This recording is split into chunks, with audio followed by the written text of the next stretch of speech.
Deus ele está no controle de todas as coisas. E eu acho que uma história que mostra muito isso, essa presença de Deus e todo o controle de Deus, é a história que conta o nascimento de Cristo, nesses dias que nós estamos agora celebrando o Natal, nesse mês, né? E eu vou convidar você a abrir a sua Bíblia em Lucas capítulo 1, versículos 46 até o versículo 56. São 10 versículos. Eu vou ler aqui na minha Bíblia. Se você tem a sua Bíblia, pode abrir aí também. Eu estou usando a atualizada, mas o Bob vai estar ajudando aqui a colocar já o texto também, para a gente poder acompanhar, se você não tem o texto da Bíblia. Lucas capítulo 1, versículo 46 até o 56. Então a Bíblia começa dizendo assim: Então disse Maria: A minha alma engrandece ao Senhor, e o meu espírito se alegrou em Deus, meu Salvador, porque contemplou na humildade da sua serva. Pois desde agora todas as gerações me considerarão bem-aventurada, porque o poderoso me fez grandes coisas, santo é o seu nome. A sua misericórdia vai de geração em geração sobre os que o temem. Agiu com seu braço valorosamente, dispersou os que no coração alimentavam pensamentos soberbos, derribou do seu trono os poderosos e exaltou os humildes, encheu de bens os famintos e despediu vazios os ricos. Amparou a Israel, seu servo, a fim de lembrar-se da sua misericórdia, a favor de Abraão e da sua descendência para sempre, como prometera aos nossos pais. Maria permaneceu cerca de 3 meses com Isabel e então voltou para casa. O nascimento de Jesus, ele acontece em 2 narrativas. Nós temos o livro de Mateus, capítulo 1, que começa com a descrição, toda a genealogia do nascimento de Jesus, e a próxima narrativa também é a narrativa de Lucas. O que é interessante é que Mateus está focando a perspectiva do pai, de José, e Lucas ele tem a perspectiva de Maria.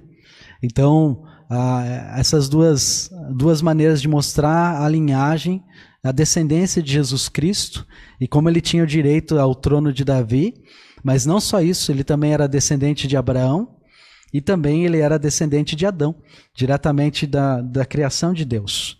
E agora, nesse momento, quando chega aqui, que nós estamos olhando no texto de Lucas, nós temos toda essa narrativa, essa perspectiva do que aconteceu. Possivelmente Lucas, logo depois, quando ele faz o levantamento histórico da narrativa do nascimento de Cristo, ele mesmo entrevistou diretamente Maria e ele podia coletar de primeira fonte o relato dela, a perspectiva dela do que aconteceu nesses dias do nascimento de Jesus.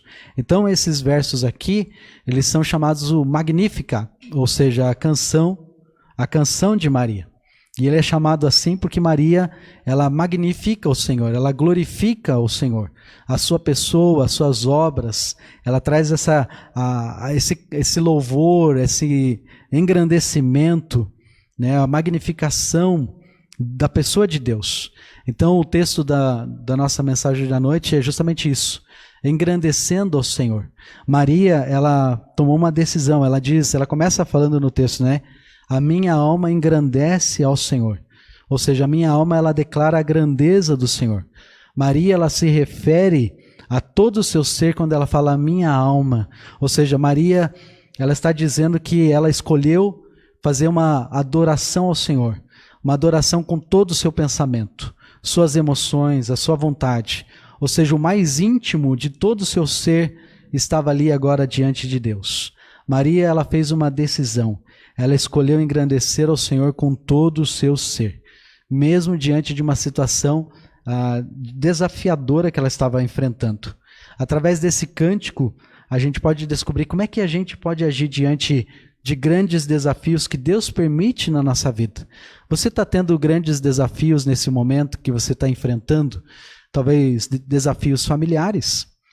Nós temos vários irmãos que têm familiares que estão no hospital ou têm recebido resposta de oração das nossas orações nos grupos de células. Estamos orando uns pelos outros. Nós tivemos até mesmo na nossa célula essa semana o pedido de oração por uma pessoa. A irmã Elizabeth tinha pedido, amigo da família, mas infelizmente no outro dia nós oramos com fé.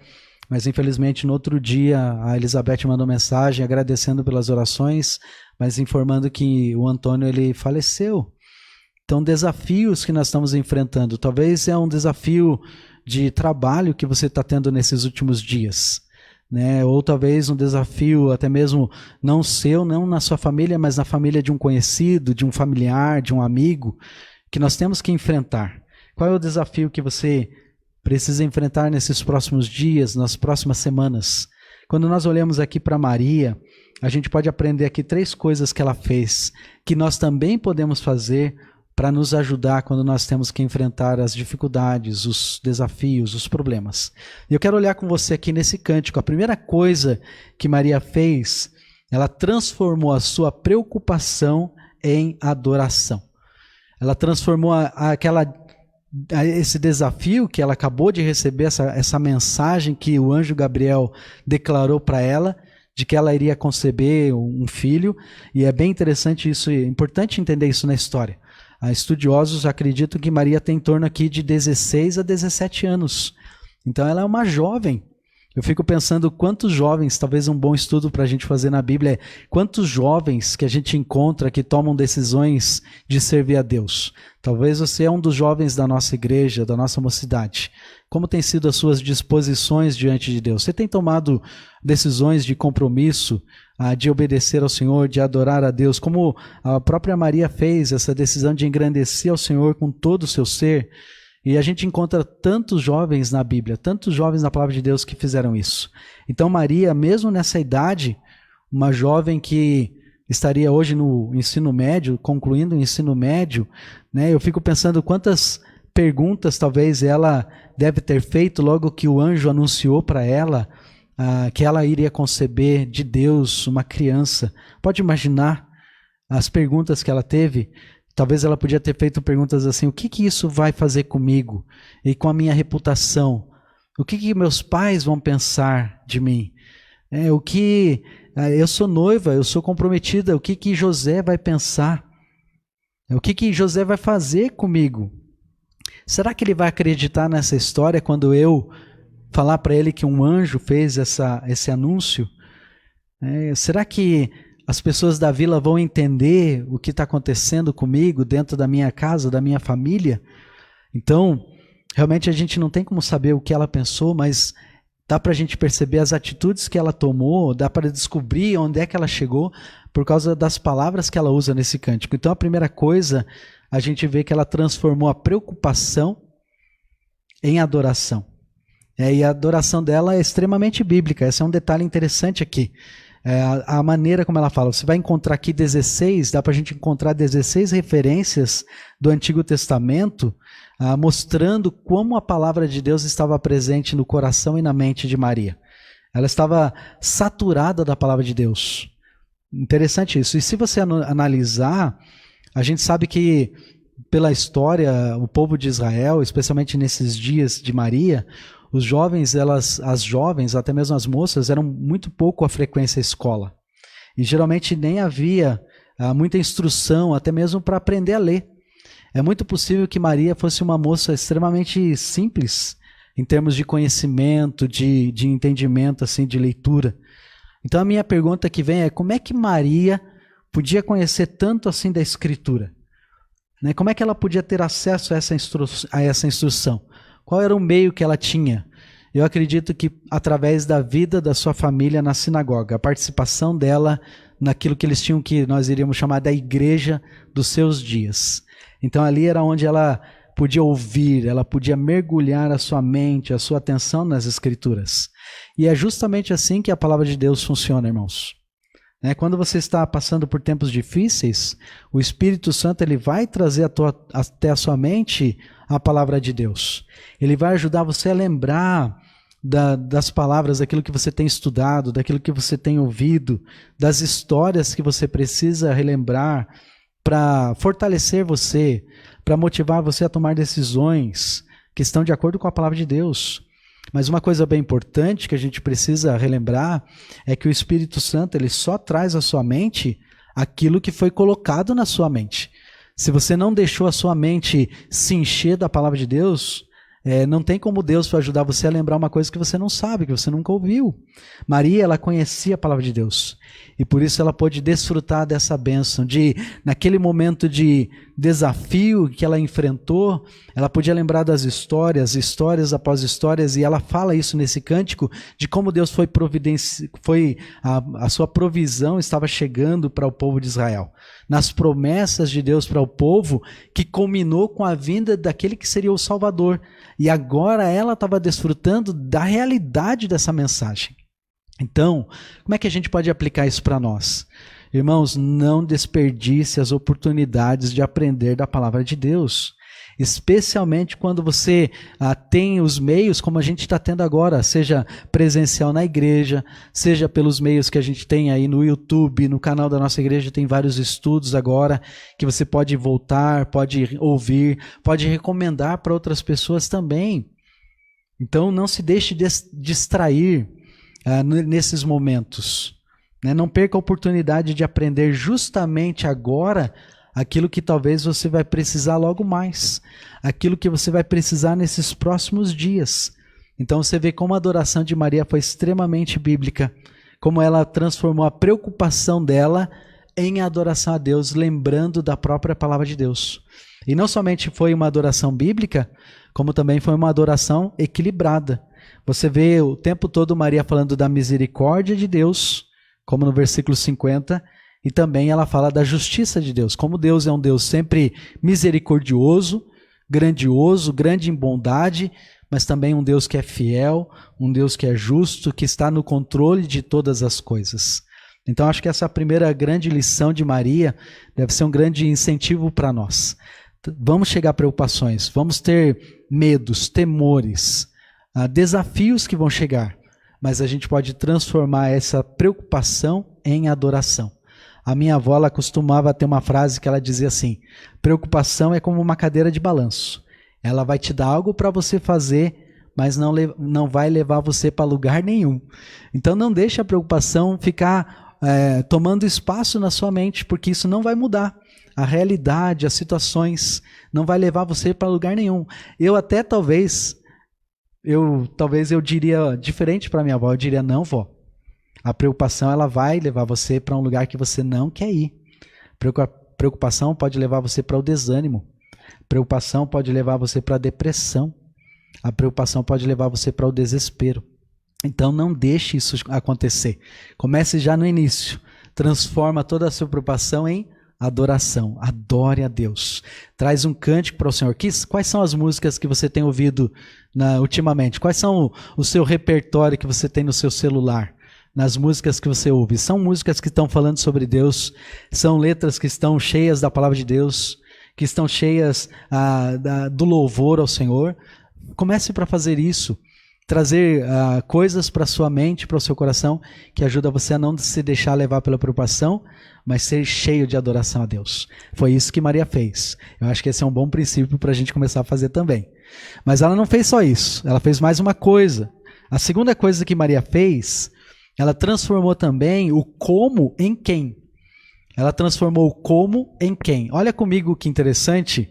Se a gente voltar um pouquinho no capítulo 1, aqui mesmo de Lucas, eu quero que você note versículos 34 e 35, e depois a gente vai pular para o versículo 38, tá bom?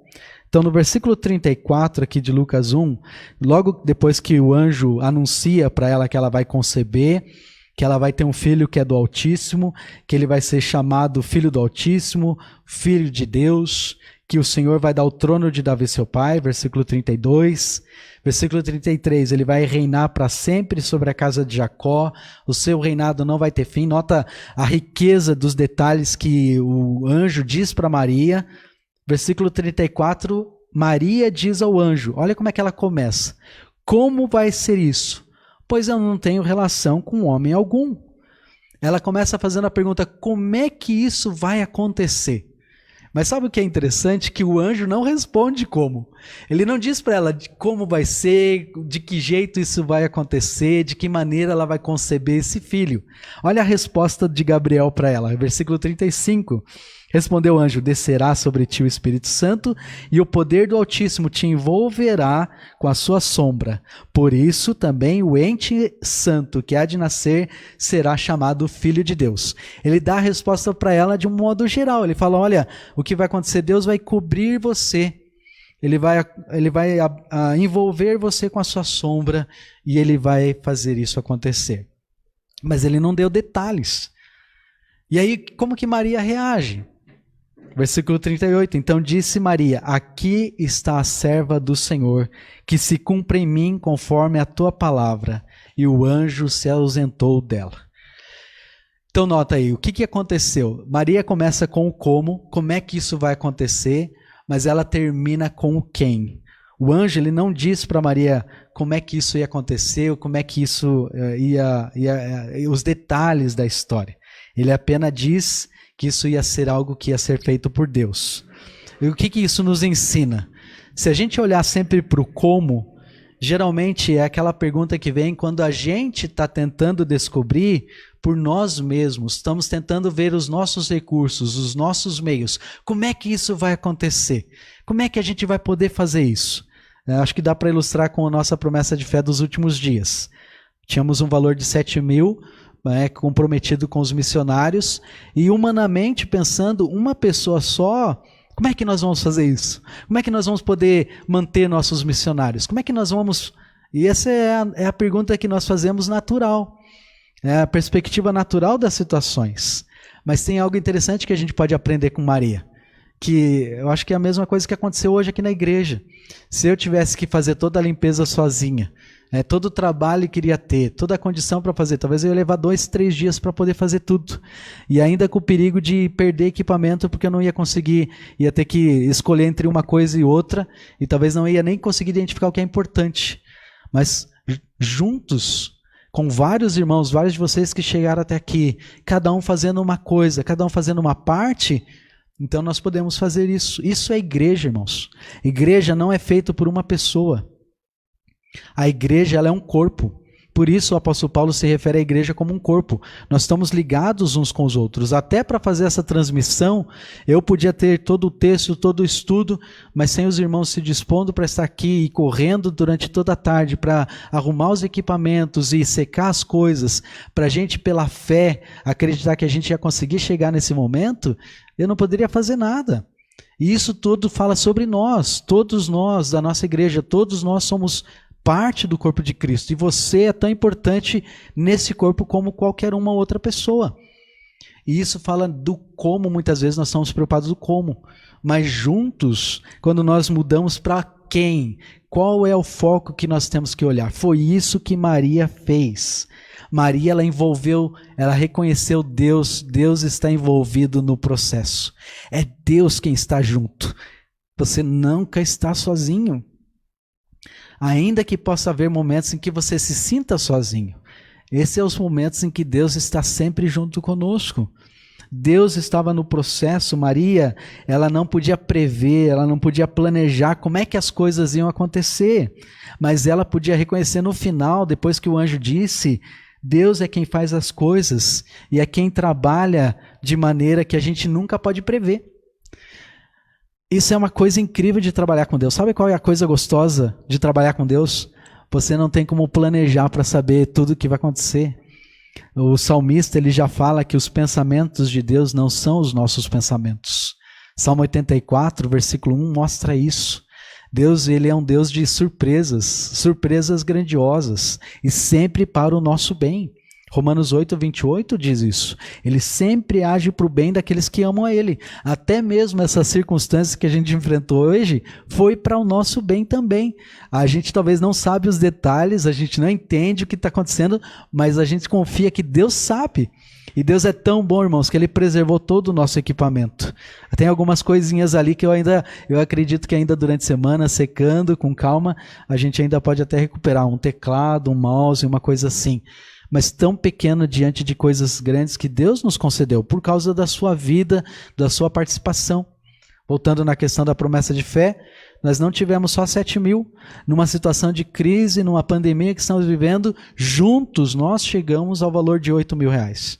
Então isso para mim é muito impactante, de entender como nós precisamos sempre lembrar, mudar do como, que é o jeito natural da gente pensar, como é que nós vamos fazer, como é que a gente vai conseguir, como é que isso, como é que aquilo, para pensar, olha, quem quem é o Deus, quem é o Senhor de todas as coisas, quem tem o controle de todas as coisas, quem é que diz o sim e o não no final das histórias. Sempre é o Senhor. E isso significa entender soberania. Foi isso que Maria fez. Maria está dizendo no final, Deus, o Senhor é o Senhor e nada foge ao seu controle. É isso que a gente acabou de cantar, Deus é Deus. Não importa o que aconteça, se acontecer o milagre, se não acontecer, Deus continua sendo Deus. Então, qual é a moral da história? Que a gente pode aprender de Maria aqui. Se você já tem caminhado próximo ao Senhor nesses últimos tempos, eu tenho certeza que você poderia testemunhar das coisas que Deus tem feito, das coisas grandes e maravilhosas que Deus fez. E não somente das coisas que Deus fez, mas das coisas que Deus fará. Eu tenho certeza que você pode colocar no nosso chat aí no Facebook relatos de coisas como Deus tem atendido, como Deus tem suprido, como Deus tem feito maravilhas na nossa vida, através do seu cuidado. E sabe por que isso acontece? Porque esse é o nosso Deus. Esse é o Deus grande que nós servimos. E é isso que Maria ilustra com a sua própria vida. Ela nos ajuda a focalizar no alvo certo. Ela começa com o como, mas ela para de olhar para as circunstâncias que são difíceis, ela ainda vai ter aquele bebê, ela ainda vai ter toda a história, ela não sabe o que vai acontecer, a gente já sabe, uma das dificuldades talvez da história do Natal é que a gente já sabe o que vai acontecer, que o anjo vai falar com José, que as situações ele vai dirigir, mas Maria não sabe. E qual é o passo que ela faz? Ela começa para olhar aquele que tem o perfeito controle de todas as coisas. Ela olha para Deus e diz, Senhor, seja feito conforme a sua vontade. O seu controle sobre todas essas situações. Então ela transforma o como em quem. Eu acho que essa é uma boa lição para a gente aplicar também. Comece para avaliar. Quais são as situações que muitas vezes você pergunta como? Como é que eu vou fazer? Como é que vai ser? Não é sobre os nossos recursos, não é sobre a nossa habilidade, nossa capacidade, nossos meios, nossa inteligência, mas é sobre Deus. Deus ele faz o que Ele quer, com quem Ele quiser. Ele pode pegar a pessoa mais simples, mais humilde e fazer multidões conhecerem Cristo como Salvador. Ele pode pegar o homem mais inteligente desse mundo e ainda mostrar que ele não tem recursos para nada, porque todos os nossos recursos vêm do Senhor. E é isso que Maria nos ensina. E isso é uma importante lição que a gente precisa relembrar também. E não somente isso, tem mais uma lição. A última lição que Maria nos ajuda a entender, ela transforma o seu lamento em louvor. O que ela faz logo depois que ela diz isso para Deus? O que eu acredito, agora meus pensamentos. No versículo 38, depois que Maria fala aquela declaração para Deus, que ela diz para o anjo que se cumpra em mim conforme a sua palavra, que ela aceita, e a gente tem tantos relatos na Bíblia de pessoas que ficam perguntando mais uma vez para Deus, Senhor, mas é isso? Tem certeza? É isso mesmo? Moisés fez isso, né? Nós temos Gideão fazendo isso. Maria, ela simplesmente diz, Senhor, aqui está a sua serva, faça conforme a sua vontade, o seu plano. Só que passa alguns dias, o versículo 39 nos diz isso. Naqueles dias, dispondo-se Maria, foi apressadamente à região montanhosa, a cidade de Judá, e entrou na casa de Zacarias e saudou Isabel. O que está acontecendo aqui? Maria ela vai procurar alguém, nota, ela é uma jovem, e eu acho que ela busca alguém que ela pode se identificar. E ela sabe que Isabel, a sua prima, ela já é uma mulher idosa, um pouco mais de idade, ela é esposa de Zacarias, que é um sacerdote, e ela sabe que houve uma coisa milagrosa também na concepção de Isabel, que vai ser mãe de João Batista. E o que ela faz? Ela vai, passa alguns dias e ela vai até Isabel, e quando ela chega para Isabel, Isabel faz uma exclamação para ela. E a gente vê isso no versículo 41. Isabel fica possuída do Espírito Santo, versículo 42, e exclama em alta voz. Pode imaginar essa cena, bendita és tu entre as mulheres, bendito o fruto do teu ventre. E de onde me provém que me venha visitar a mãe do meu Senhor? Que coisa incrível. E aí ela diz no versículo 44, pois logo que me chegou a ouvidos a voz da tua saudação, a criança estremeceu de alegria dentro de mim. Bem-aventurada que creu, porque serão cumpridas as palavras que lhe foram ditas da parte do Senhor. Eu fico pensando, talvez, que pensamentos tinha no coração de Maria. Ela vai procurar Isabel, talvez para conversar, né, porque ela também estava passando por uma experiência, podia talvez ter um ponto de contato. Quando ela chega na casa, a primeira coisa que ela ouve, uma confirmação justamente daquilo que o anjo tinha dito, porque Isabel não sabia de nada, ninguém tinha mandado o WhatsApp, não tinha chegado ainda no celular de Isabel. E ela vê Maria pela primeira vez e a primeira exclamação dela para Maria é: Maria, bem-aventurada é você, porque o que aconteceu com você, o que Deus disse para você vai se realizar, vai se cumprir. E aí o que Maria faz é algo tão simples, eu acho que é algo tão prático. Maria, por ser jovem, ela podia ter feito beicinho, ela podia ter falado: por que comigo? Por que não com outra pessoa? Mas não foi isso que ela fez. Ela transforma aquilo que poderia ser um lamento, ela transforma aquela situação que não era uma situação simples, não era uma situação fácil, mas ela transforma tudo isso no quê? Num cântico de louvor. Porque é a primeira coisa que ela faz. Então disse Maria: a minha alma engrandece ao Senhor. Você consegue perceber o que ela faz aqui? Ela passa para louvar a Deus.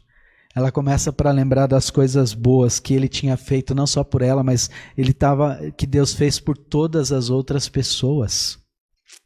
E quantas vezes, irmãos, quando Deus faz coisas boas, às vezes a gente fica meio duvidando, nós ficamos meio com aquela certa, uma atitude de ceticismo. Mas será que é isso mesmo?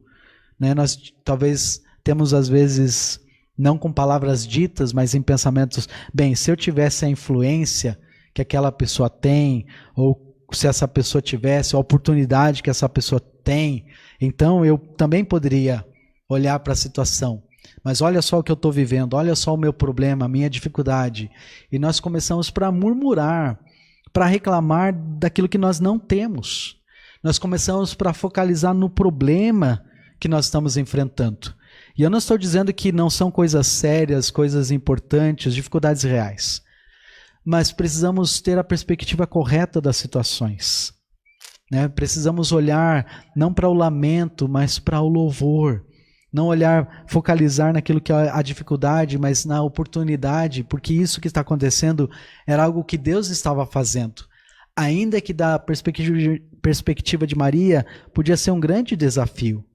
Nós temos muitas histórias na Bíblia, eu quero lembrar uma delas, que eu acho que é bem interessante, que é muito semelhante ao mesmo final do livro de Jó.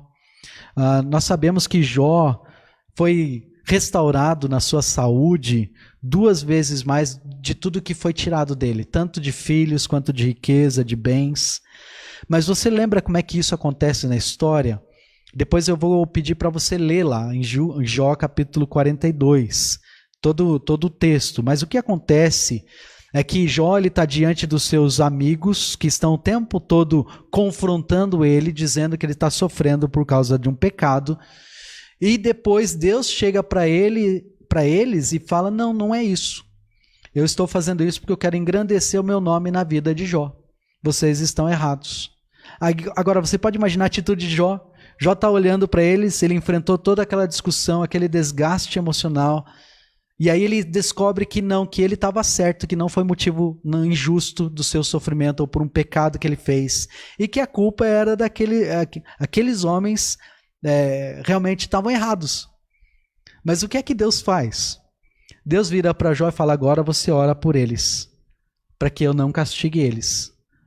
Como você oraria se Deus pedisse para você orar por alguém que estava fazendo mal para você? E você descobre depois que realmente você está certo no processo e a pessoa está errada. De que maneira você oraria por elas? Jó, ele ora por esses homens. Ele pede que Deus tenha misericórdia deles. Ele pede que Deus haja com eles, com bondade com eles. E depois do que isso acontece, isso é bem importante na história. Depois que ele ora é que Deus restaura a saúde de Jó. Nota, Jó não tinha a promessa de que ele ia melhorar no processo. Isso é uma coisa bem importante. Então, o que acontece aqui na cena? Jó, ele ora pelos seus amigos antes de ser curado. Somente depois é que ele ora por eles. E Deus então restaura ele 2 vezes mais do que antes. Eu quero ligar isso com a história de Maria. Foi justamente essa lição que Maria nos apresenta. Louve a Deus por todas as coisas, mesmo quando você está enfrentando momentos delicados. Não louve a Deus só depois das respostas. Às vezes nós temos uma atitude de engrandecer a Deus e louvar a Deus quando nós temos a resposta. Mas comece para louvar a Deus mesmo antes, quando você está enfrentando esses momentos. Dizendo para Deus: Senhor, glorificado seja o teu nome. Mesmo quando nós estamos enfrentando momentos problemáticos, reconheça a pessoa de Deus na sua vida, que Ele está mesmo diante dessas situações presente. Porque pode ser justamente essa atitude que você vai ter de louvar a Deus que Deus está esperando para mudar a situação. É justamente Deus esperando você reconhecer Ele como o Senhor de todas as coisas, para que Ele possa então fazer, agir e produzir os grandes milagres nas nossas vidas também. Muito bem, então, irmãos, como é que você pode agir como Maria cada dia? Tome uma decisão de engrandecer o Senhor. Foi isso que ela fez. A decisão mais importante, talvez, da história de Natal. Uma das decisões mais importantes é engrandecer o Senhor. Transforme a sua preocupação em adoração. Transforme o como em quem. Não é sobre você, é sobre Deus. E transforme os seus lamentos. Eu sei, talvez são momentos difíceis, mas transforme os seus lamentos em louvores ao Senhor. Que Deus nos abençoe nessa noite, através da história de Maria, que possa ser um grande conforto, um grande alento, um grande incentivo, um grande desafio para você. Eu vou orar nesse momento agradecendo a Deus e logo depois então vou dar algumas informações da nossa semana para você estar a par aí das nossas atividades, tá bom? Vamos orar então agradecendo a Deus, vamos colocar os seus pedidos que você tem nesse momento, ore junto comigo para que a gente possa diante do Senhor agradecer e engrandecê-lo também através dessa mensagem que a gente vê da vida de Maria, tá bom? Querido Deus, nós somos tão gratos. A história simples do Natal, que tem lições tão valiosas, tão preciosas, que vem de pessoas que estavam simples, mas dedicados ao Senhor. Obrigado pela vida de Maria. Eu sei que no mundo que nós vivemos há tantas distorções, tanta falta de compreensão do verdadeiro significado, tanto da sua vida, da sua obra, mas obrigado porque nós podemos compreender isso à luz da sua palavra e aplicar isso em nossas vidas também. Obrigado pelas lições da vida de Maria, também em nossas vidas, lições tão práticas, tão reais, tão necessárias no momento que estamos vivendo. Peço a Deus e coloco diante do Senhor cada um dos pedidos que estão sendo feitos nesse momento pelos irmãos da nossa igreja, pessoas que estão participando aqui da nossa transmissão nesse momento, desse culto, adorando o Senhor, ó Deus. Te adoramos não só nos momentos alegres, mas queremos te adorar, queremos aprender a te adorar até mesmo nos momentos de dificuldade. Dizer obrigado ao Senhor até mesmo pela situação que nós vivemos, momentos difíceis, momentos de tristeza, de separação de pessoas queridas, pessoas que nós amamos, mas também diante do Senhor, ó Pai, que nós possamos ser um testemunho daquilo que a sua palavra diz, mostrar para esse mundo que ainda não te conhece, poder conhecer o Senhor, o verdadeiro Deus, e engrandecer o Senhor, ó Deus, através da nossa vida comprometida.